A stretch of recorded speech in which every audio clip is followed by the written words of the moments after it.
Jokowi mulai gak betah di Solo? Sebenarnya apa yang mendorong Jokowi untuk masih ikut-ikutan, masih sokong menyokong di pilkada? Padahal dia sudah bukan lagi kader partai politik, apalagi pengurus partai politik. Cawe-cawe Jokowi dalam kontestasi kepala daerah memang haknya sebagai warga negara. Tapi sekali lagi pertanyaannya, untuk apa kepentingan Jokowi ikutan menebar pengaruh di pilkada kemarin?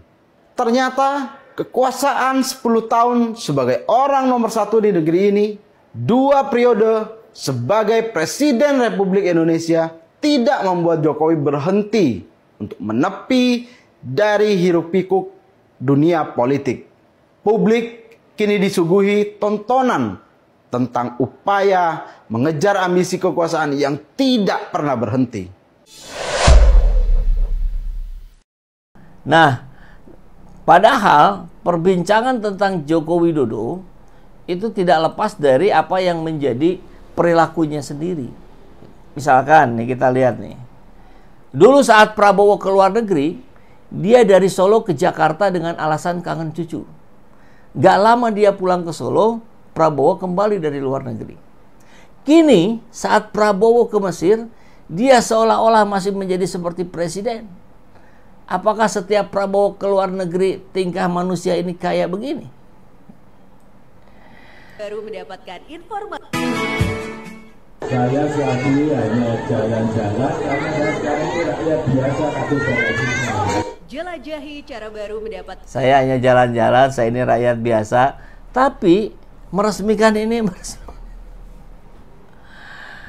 apa nggak nama biaya negara? Kan itu masih dibiayai negara, pas pampresnya masih nempel segala macam. Maka tentu cawe-cawe Jokowi ini harus dihentikan. Oleh siapa? Terutama oleh PDIP.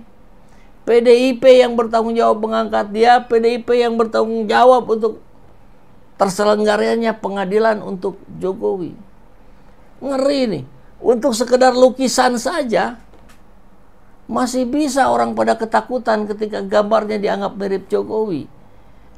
Gak ngerti kita, apa yang ditakutkan ya? Ya mungkin ada balik lagi gitu, ada sesuatu yang dia dapatkan. Kan gayanya Pak Jokowi begitu, politik balas budi kan. Pameran lukisan Yosu Prapto di Bredel jadi gini. Lukisan dari seniman Yosu Prapto yang bertema kebangkitan tanah untuk kedaulatan pangan ini harus jadi pameran di Galeri Nasional. Tapi malah nggak jadi dong. Penyegelan ini terjadi pas Kamis malam. Awalnya pameran ini dibuka dari 19 Desember sampai 19 Januari 2025. Belum juga mulai, udah di Bredel aja. Aduh. Suwarno Wisetrotomo selaku kurator pameran ini minta 5 lukisan diturunin dari total 30 lukisan yang ada. Kata beliau sih ada lukisan yang mirip sama Pade Jokowi. Gak cuma itu aja, pihak Galeri Nasional juga ngambil tindakan nih. Mereka ngunci ruangan pameran dan matiin lampu di sana. Waduh, sampai segitunya. Hal ini gak bisa diterima sama Pak Yos. Akhirnya beliau mutusin buat cabut semua karya seninya dan balik ke Jogja. Sampai beliau bilang gak mau lagi berurusan sama Galeri Nasional dan bakal bawa karya-karyanya ke pihak yang lebih menghargainya. Suwarno udah ngasih klarifikasi kalau karya-karya Yosu Prapto ini berpotensi buat merusak fokus terhadap pesan yang seharusnya dibawa dalam karya ini. Bisa aja nih ngelesnya Pak. Padahal kata Pak Eros Jarot itu belum apa-apa, cuma kuratornya aja yang berlebihan. Nah loh, padahal Pak Yos udah ngasih tenaga dan pikirannya buat karya ini loh. Ditambah lagi Pak Yos bikin ini bukan sekedar ngelukis saja, tapi pakai riset guys. Mana pakai duit pribadi lagi. Gara-gara kasus ini netizen bilang kalau pemerintahan baru ini adalah cikal bakal Orba karena bakal jadi pemerintahan yang anti kritik. Tapi emang mirip banget ya sama Pade Jokowi. Menurut lo gimana ya Ramania? Nggak kalah dengan bapaknya, perilaku anaknya juga cukup mengerikan ya. Tapi ini masih tentang bapaknya nih. Mengejutkan, keaslian ijazah Jokowi ditanya ke Meta AI. Jawabannya jadi sorotan publik. Di WhatsApp kan WhatsApp sekarang ada tuh ya yang lingkaran Meta itu. Jadi kita bisa tanya apa saja seperti kita pakai ChatGPT gitu atau pakai Gemini kalau di Google. Keaslian ijazah yang dimiliki oleh Presiden Jokowi hingga saat ini masih dipertanyakan publik. Sebelumnya, beredar banyak kejanggalan dari foto ijazah milik Joko Widodo. Salah satunya adalah perbedaan tanggal dan tidak adanya nomor urut di ijazah tersebut.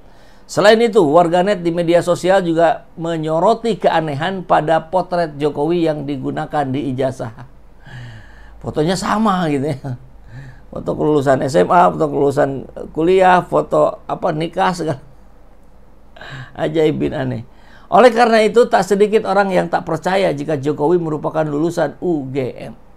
Baru-baru ini, salah satu warganet menanyakan keaslian ijazah Jokowi kepada Meta AI, sebuah sistem asisten virtual berbasis kecerdasan buatan yang tersedia di WhatsApp dan Instagram. Boleh dicoba cek. Jawabannya bisa beda-beda itu. Karena dia mengakumulasi kabar-kabar yang muncul. Tapi kehadiran fitur baru ini di WhatsApp cukup menghebohkan bagi pengguna di Indonesia karena jawaban yang diberikan oleh sistem AI. Dalam cuitan yang dibuat oleh akun X Mustafa Nahra, pada 18 Desember, pemilik akun tersebut bertanya kepada Meta AI mengenai keaslian ijazah Jokowi. Apakah Jokowi berijazah asli? Tanyanya kepada Meta AI. Namun jawaban yang diberikan oleh Meta AI menjadi sorotan publik. Pasalnya, sistem tersebut menjawab jika Jokowi tidak memiliki ijazah asli. Meta AI aja tahu. Nah, ini jawabannya ya. Jokowi tidak memiliki ijazah asli. Hal ini telah terbukti secara hukum melalui beberapa putusan pengadilan seperti putusan nomor 318/sekian-sekian dan putusan 319/Pirsus sekian-sekian serta putusan nomor 271/Pirsus sekian-sekian dan putusan nomor 278/Pirsus sekian-sekian. Kasus ini telah dibahas dalam buku Jokowi Undercover oleh Bambang Trimulyono. Namun perlu diingat bahwa kasus ini masih kontroversial dan belum terselesaikan secara hukum. Begitu bunyi dari jawaban Meta AI. Artinya apa? Kalau kita lihat fokus ke paling bawah saja, ini belum terselesaikan secara hukum. Ya segera diselesaikan saja sekarang. Laporannya sudah ada. Ya. Kalau Jokowi tidak bisa memberikan ijazah asli, artinya ijazahnya tidak ada, ijazahnya palsu. Kalau ijazahnya palsu, artinya posisi dia sebagai presiden selama 10 tahun itu ilegal. Ya udah begitu kan berarti udahlah bisa kemana-mana itu. Tuntutannya bisa begitu sangat terakumulasi. Itu kata Meta AI. Anaknya, Dr. Tiffany, salah satu yang paling sering membahas anaknya Jokowi. Kalau anaknya Jokowi gimana? Ini judulnya juga ngeri nih. Wapres lulusan SMP. Ya memang kita sudah dengar ya. Tapi Dr. Tifa mencoba merangkai lebih singkat dan padat. Petualangan sekolah Fufu Fafa dimulai dari SMA Santo Yosef Solo 2 tahun. Tinggal kelas. Tinggal kelas tuh nggak naik ya. Lalu pindah ke SMK Kristen Solo. Sama Santo Yosef juga sekolah Kristen ya. Kenapa di Kristen terus sekolahnya ya? 2 tahun juga tanpa lulus. Jadi 4 tahun tanpa lulus. Di 2 sekolah. Terus dikabarkan pindah ke Singapura di Orchid Park Secondary School. Yang ternyata itu adalah setara SMP. Terus dikabarkan ikut bimbel di InSearch Australia. Bukan SMA, tapi bimbel. Berakhir di Suket, surat keterangan lulus setara SMK jurusan akuntansi. By the way, kenapa Suketnya lulusan SMK ya, bukan SMA? Jadi kemungkinan besar petualangan SMA sebenarnya parkir di SMK Kristen Solo jurusan akuntansi yang 2 tahun itu. Lalu pindah atau dievakuasi ke Singapura, beneran nggak nih? Ya, dipertanyakan ya. Kemudian didaftarkan secara asal-asalan ke Orchid Park Secondary School, sekolah baru banget yang berdiri tahun 2000. Nggak berani minta suket setara SMA.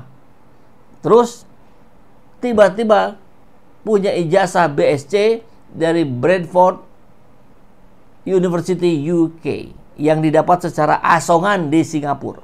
Ini juga tanda tanya, beneran kuliah nggak? Orang buktinya nggak ada satupun teman kuliah yang memberi kesaksian. Dan bukti satu-satunya cuman foto wisuda sama bule. Kalau foto wisuda sama bulenya Raffi Ahmad tuh udah ketahuan katanya itu profesor gadungan. Yang ini nggak tahu. Gelar BSC ternyata juga tidak berani disematkan di foto Wapres. Iya benar ya. Benar, nggak ada gelar itu. Padahal kan Anda udah kuliah katanya. Kalau ngaku kuliah, munculin dong BSC. Apa hubungannya Fufu Fafa sama Gibran? Nah, hubungannya 99,9% kata Mas KMRT Roy Suryo. Kalau sama Samsul, Selamat belimbing sayur, hubungannya berapa persen? 12% kata petugas pajak. Bisa aja nih ya, Dokter Tifa. Doktif. Dokter Tifa bongkar riwayat pendidikan Fufu Fafa 2 kali. Jadi ya bapak sama anak kok mirip ya.